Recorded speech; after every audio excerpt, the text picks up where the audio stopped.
ili kapok wadhi e topic machielo. Yes, ing'eni tie penjo mani penjo to kawinjo ka jawagi ing'eni penjo Daniel. Ni en adieri ni sirkal mar Kenya Kwanza emose benefit from the judiciary maloyo ng'ata.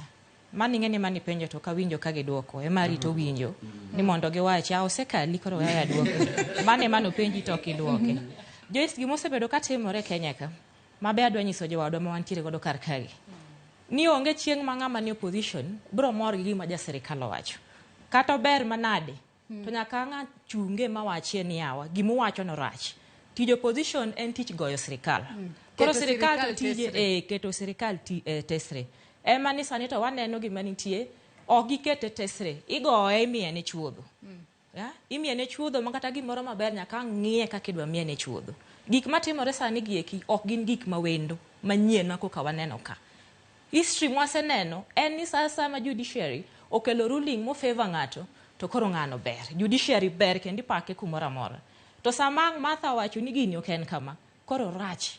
Orach ma ena ka jidhi e rally ti wacho gimora amora kuom judiciary. Ma wacha yenje te nyaka jotelo ma waluoro.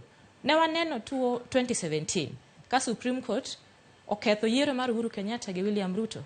Kage seketho ang'o mano timore?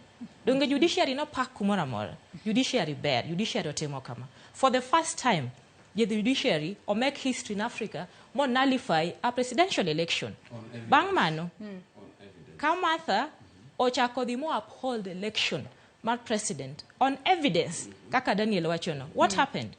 Dongo se bagi bayo makoro sani gimomiyo koro judiciary ber eni koro nitiere cases mag sirkal magi hold mang'eny ma executive koro feel ni apana tija ok dang uduok chien gi cases moko moningo be ni ubedo kata mana 1 month to usekelo ruling karach to uduok kai drawing board to maru makoro case achiel kata case mar kas mantiere court ni obudho kama nikech ang'o koro mae ma executive wacho ni ma sabotage gimitimo ni ka judiciary otiyo maber manigi evidence kaka Daniel wachono kata ji tebro neno ni apana jogi tiyo maber wawe interfere kodgi to gima the executive bende wacho ng'ato ka ng'ato titije maber to kata an Joyce katimo tija to ng'ato dwari riwe mbele na gik moko amba bro wuok tanyisi ni apana let me work for the government, let me work for the people, koro mae ndie majawa ma josiasa ting'eni bro wuok ma wach gimore lela nikech gimbe public opinion kanyo ema gimbe giwache wechegi ke jopinye moketo gi office mondo giti